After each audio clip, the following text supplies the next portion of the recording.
صلی اللہ علیہ وسلم کی آنکھوں کی ٹھنڈک نماز ہے۔ میرے پیارے آقا صلی اللہ علیہ وسلم کے پیارے دیوانوں، سرکار دو عالم صلی اللہ علیہ وسلم ارشاد فرماتے ہیں کہ اللہ تبارک و تعالیٰ نے 5 وقت کی نماز فرض کی ہے۔ جس نے اچھی طرح وضو کیا، پھر خضوع و خشوع کے ساتھ نماز پڑھی، تو اللہ تبارک و تعالیٰ نے اپنے ذمہ کرم پر عہد کر لیا ہے کہ اسے بخش دے۔ میرے پیارے آقا صلی اللہ علیہ وسلم کے پیارے دیوانوں، ایک اور جگہ سرکار دو عالم صلی اللہ علیہ وسلم ارشاد فرماتے ہیں کہ نماز جنت کی کنجی ہے۔ اور ایک جگہ سرکار دو عالم صلی اللہ علیہ وسلم ارشاد فرماتے ہیں کہ نماز میری آنکھوں کی ٹھنڈک ہے۔ اس حدیث شریف سے معلوم ہوا کہ حضور صلی اللہ علیہ وسلم کی آنکھوں کی ٹھنڈک نماز ہے۔ اگر آپ چاہتے ہیں کہ حضور صلی اللہ علیہ وسلم کی آنکھوں میں ٹھنڈک پہنچانا چاہتے ہیں تو آج سے نماز شروع کر دیجئے۔ کون مسلمان ہے جو رسول اللہ صلی اللہ علیہ وسلم کی آنکھوں میں ٹھنڈک پہنچانا نہیں چاہتا ہوگا؟ چاہتا ہوگا اور یقیناً چاہتا ہوگا۔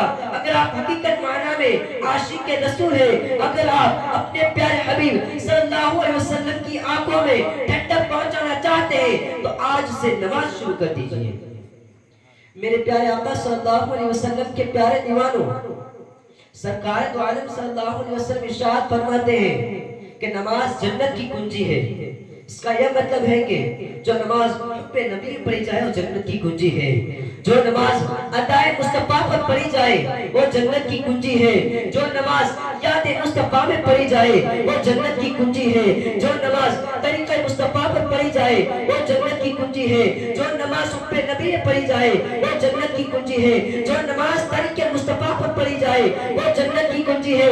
مگر جو نماز عشق رسول کے بغیر پڑھی جائے وہ نماز بارگاہ الہی میں قبول نہ ہوگی۔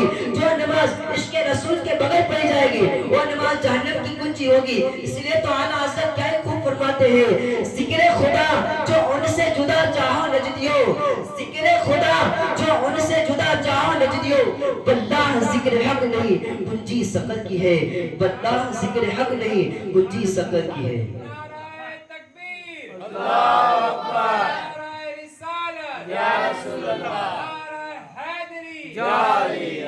میرے پیارے آقا صلی اللہ علیہ وسلم کے پیارے دیوانوں، حضرت انس رضی اللہ تعالیٰ عنہ سے مروی ہے کہ سرکار دو عالم صلی اللہ علیہ وسلم نے ارشاد فرمایا، جس نے 40 دن نماز عشاء باجماعت پڑھی اور رکعت اولیٰ فوت نہ ہو تو اللہ تبارک و تعالیٰ اس کے لیے دوزخ سے آزادی دے گا۔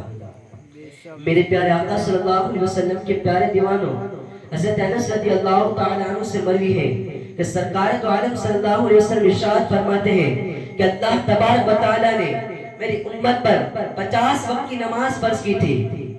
جب میں لوٹ کر موسیٰ علیہ السلام کے پاس آیا تو موسیٰ علیہ السلام نے دریافت کیا کہ اللہ تبارک و تعالیٰ نے آپ کی امت پر کیا فرض کیا ہے؟ حضور صلی اللہ علیہ وسلم نے ارشاد فرمایا، اللہ تبارک و تعالیٰ نے میری امت پر 50 وقت کی نماز فرض کی ہے۔ حضرت عیسیٰ علیہ السلام کہنے لگے واپس جائیے اور اپنے رب تبارک و تعالیٰ سے کم کرا لیجئے، کیونکہ آپ کی امت اتنی طاقت نہیں رکھتی۔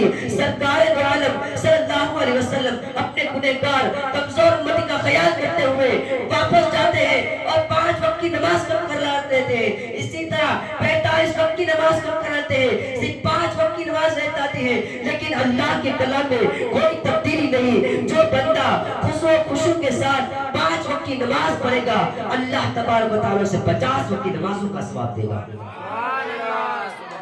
میرے پیارے آقا صلی اللہ علیہ وسلم کے پیارے دیوانوں، نصرت المجالس میں لکھا ہے کہ سرکار دو عالم صلی اللہ علیہ وسلم ارشاد فرماتے ہیں کہ جب قیامت قائم ہوگی تو نمازیوں کو جنت کی طرف جانے کا حکم ہوگا۔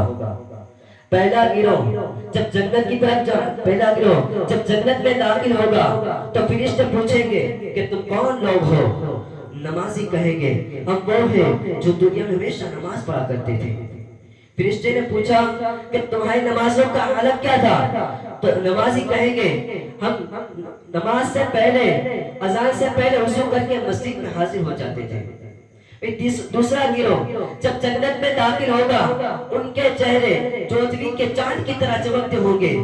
فرشتے پوچھیں گے کہ تم کون لوگ ہو؟ اور نمازی کہیں گے ہم وہ ہیں جو دنیا میں ہمیشہ نماز پڑھا کرتے تھے. فرشتے پوچھیں گے کہ تمہاری نمازوں کا کیا حال تھا؟ اور نمازی کہیں گے ہم نماز سننے کے بعد وضو کیا کرتے تھے اور مسجد میں حاضر ہوتے تھے. تیسرا گروہ جب جنت میں داخل ہوگا ان کے چہرے ستاروں کی طرح چمکتے ہوں گے. فرشتے پوچھیں گے کہ تم کون لوگ ہو؟ نمازی کہیں گے ہم وہ ہیں جو دنیا میں ہمیشہ نماز پڑھا کرتے تھے. فرشتے پوچھیں گے کہ تمہاری نمازوں کا کیا حال تھا؟ وہ کہیں گے ہم اذان سننے کے بعد وضو کیا کرتے تھے. میرے پیارے آقا صلی اللہ علیہ وسلم کے پیارے دیوانوں، جہاں تک ہو سکے نماز کے لیے وضو کر کے تیار ہو جانا چاہیے. میرے پیارے آقا صلی اللہ علیہ وسلم کے پیارے دیوانوں، سرکار دو عالم صلی اللہ علیہ وسلم ارشاد فرماتے ہیں کہ جو میری طرح وضو کرے، میں ظہر کی نماز پڑھے تو اللہ تبارک و تعالی اس کے گناہ کو معاف فرما دیتا ہے. یعنی فجر اور ظہر کے درمیان ہونے والے گناہ کو اللہ تبارک و تعالی معاف فرما دیتا ہے. پھر جب عصر کی نماز پڑھے تو ظہر اور عصر کے درمیان ہونے والے گناہ کو اللہ تبارک و تعالی معاف فرما دیتا ہے. پھر جب مغرب کی نماز پڑھے تو عصر اور مغرب کے بیچ میں ہونے والے گناہ کو اللہ تبارک و تعالی معاف فرما دیتا ہے. پھر جب عشاء کی نماز پڑھے تو مغرب اور عشاء کے درمیان ہونے والے گناہ کو اللہ تبارک و تعالی معاف فرما دیتا ہے. پھر جب فجر کی نماز پڑھے تو عشاء اور فجر کے درمیان ہونے والے گناہ کو اللہ تبارک و تعالی معاف فرما دیتا ہے. یہی وہ نیکیاں ہیں جو برائیوں کو دور کر دیتی ہے.